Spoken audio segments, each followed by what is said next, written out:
Hello everyone, आज हम इस वीडियो में अलंकार देखेंगे। अलंकार कितने प्रकार के होते हैं सभी के भेद पढ़ेंगे। तो आप वीडियो ध्यान से जरूर देखना। जब तक वीडियो पसंद आए तो लाइक शेयर कर देना, चैनल को सब्सक्राइब जरूर कर लेना। तो वीडियो शुरू करते हैं आज की अनुप्रास अलंकार से। अनुप्रास अलंकार देखेंगे। जहाँ काव्य में एक या अनेक व्यंजन वर्णों की पाशपात तथा क्रमानुसार आवर्ती हो उसे अनुप्रास अलंकार कहते हैं। जैसे चारु चंद्र की चंचल किरणें खेल रही थी जल थल में, ऊर्जु पंक्ति में च वर्ण की आवर्ती पाशपात तथा क्रमानुसार हो रही है, अतः यहाँ कौन सा अलंकार हो जाएगा? अनुप्रास अलंकार हो जाएगा। अनुप्रास अलंकार के 5 भेद होते हैं जो निम्नलिखित हैं। तो इसके 5 भेद देखेंगे अनुप्रास अलंकार के कौन कौन से होते हैं, देखते हैं। नंबर पहला पे है छेकानुप्रास। जहाँ एक या अनेक वर्णों की एक ही क्रम में एक बार आवर्ती हो वहाँ छेकानुप्रास अलंकार होता है। जैसे रिझी रिझी रहसी रहसी हंसी हाँच उठे सांस भरी आंसू भरी कहत दई दई। यहाँ रिझी रिझी रहसी रहसी हंसी हंसी तथा दई दई की में व्यंजन वर्णों की आवर्ती समान क्रम में स्वरूप में हुई है, इसलिए यहाँ छेकानुप्रास अलंकार है। नंबर 2 पर देखते हैं व्यत्यनुप्रास।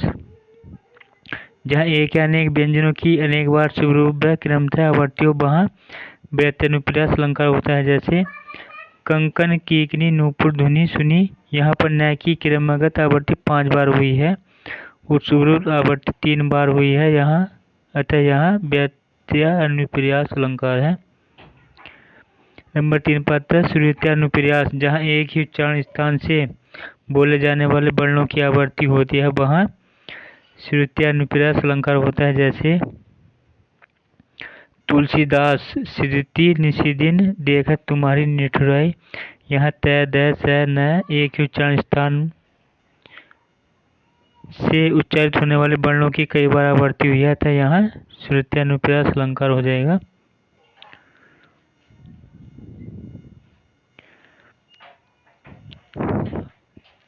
अगला भाग जो है अंत्यानुप्रास अलंकार देखते हैं। जहाँ पद के अंतिम के एक ही वर्ण और एक ही स्वर की आवर्ती हो वहाँ अंत्यानुप्रास अलंकार होता है। जैसे जय हनुमान ज्ञान गुण सागर जय कपीस तिहु लोक उजागर, यहाँ दोनों पदों के अंत में आगर की आवर्ती हुई है, अतः यहाँ अंत्यानुप्रास अलंकार है। लाटानुप्रास अलंकार देखते हैं। जहाँ समानार्थक शब्दों या वाक्यांशों की आवर्ती हो परंतु अर्थ में अंतर हो वहाँ लाटानुप्रास अलंकार होता है। जैसे पूत सपूत तो क्या धन संचय, पूत कपूत तो क्या धन संचय, यहाँ प्रथम और द्वितीय पंक्ति में एक ही अर्थ वाले शब्दों का प्रयोग हुआ है परंतु प्रथम और द्वितीय पंक्ति में अंतर स्पष्ट है, तो यहाँ लाटानुप्रास अलंकार है। अब देखते हैं अगला जो अलंकार आता है यमक अलंकार आता है। यमक अलंकार। यमक का शाब्दिक अर्थ है युग्मक अर्थात जोड़ा है। जहाँ एक शब्द या शब्द समूह की एक साथ या अलग अलग पद में आवर्ती हो किंतु उनका अर्थ प्रत्येक बार भिन्न हो वहाँ यमक अलंकार होता है। यमक अलंकार में शब्द की 2 बार आवर्ती होती है। जैसे जेते तुम तारे तेते न में न तारे हैं, उर्दू पंक्ति में तारे शब्द 2 बार आया है परंतु दोनों का अर्थ भिन्न भिन्न है। प्रथम का अर्थ क्या हो जाएगा? तारण करना हो जाएगा या उद्धार करना हो जाएगा, और द्वितीय तारे का अर्थ तारागण या आकाश से आता है, यहाँ यमक अलंकार है। तो इस प्रकार हमने देखा है यहाँ पे यमक में जो होती है एक ही शब्द अलग अलग बार प्रयुक्त होता है लेकिन उसके अर्थ अलग अलग होते हैं। नंबर श्लेष देखते हैं। श्लेष अलंकार। श्लेष का शाब्दिक अर्थ है चिपका हुआ। जहाँ एक शब्द जोड़ के रूप में उपस्थित न होकर अलग अलग कथन में उपस्थित होता है और प्रत्येक बार उसका अर्थ अलग अलग होता है वहाँ श्लेष अलंकार होता है। जैसे दहीमन पानी राखे बिन पानी सब सून, पानी गए न उभरे मोती मानुष चून। उपयुक्त पंक्तियों में यहाँ पानी के 3 अर्थ हैं। मोती के अर्थ में चमक है, मानुष के अर्थ में प्रतिष्ठा और चूर्ण के अर्थ में जल आता है, यहाँ श्लेष अलंकार है। अगला जो अलंकार आता है वक्रोक्ति आता है, जहाँ पर वक्ता बोलने वाला द्वारा किसी भिन्न अभिप्राय से व्यक्त किया गए कथन का श्रोता सुनने वाला अपने अनुसार भिन्न अर्थ की कल्पना कर लेता है, वहाँ वक्रोक्ति अलंकार होता है। इसके दो भेद है, श्लेष वक्रोक्ति और काकु वक्रोक्ति। श्लेष वक्रोक्ति का अर्थ देखते हैं, जहाँ श्रोता वक्ता के कथन से अपनी रुचि या परिस्थिति के अनुकूल भिन्न अर्थ ग्रहण करता है, वहाँ श्लेष वक्रोक्ति अलंकार होता है। जैसे को तुम हो इत आए कहाँ, घनश्याम हो तो कितु बरसो।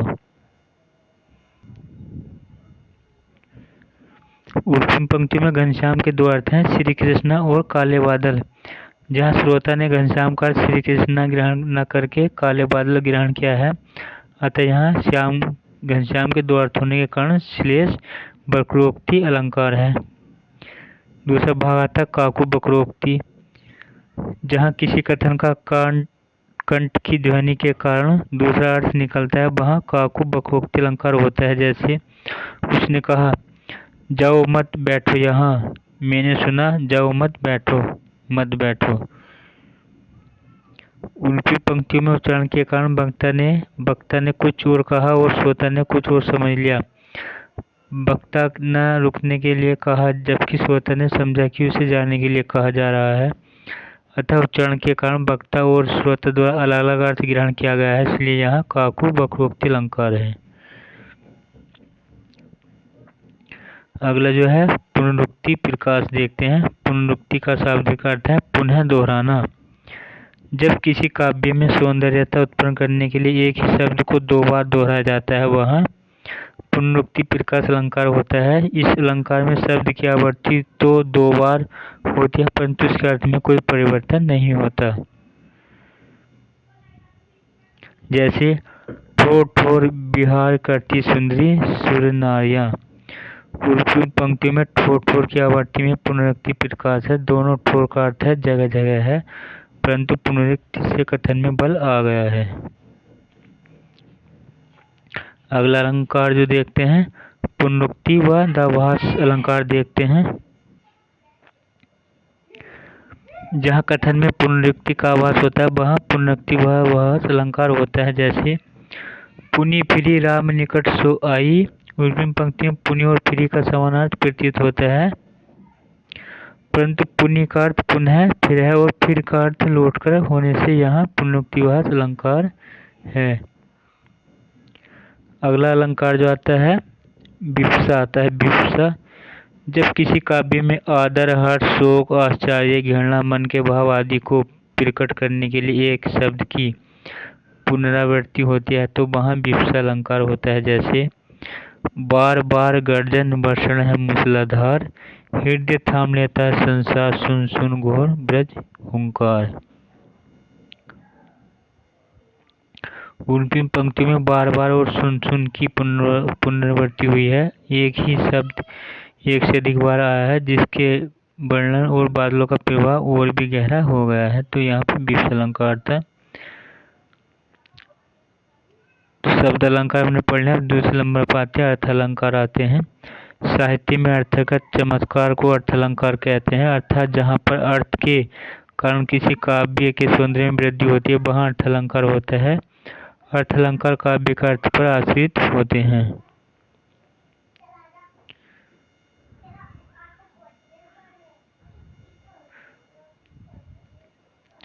अर्थ अलंकार के प्रमुख भेद हैं उपमा, रूपक, उत्प्रेक्षा, भ्रांतिमान, संदेह, दृष्टांत, अतिशयोक्ति, विभावना, नियोक्ति, विरोधाभास, विशेषोक्ति, प्रतीप तथा अर्थांतरन्यास है।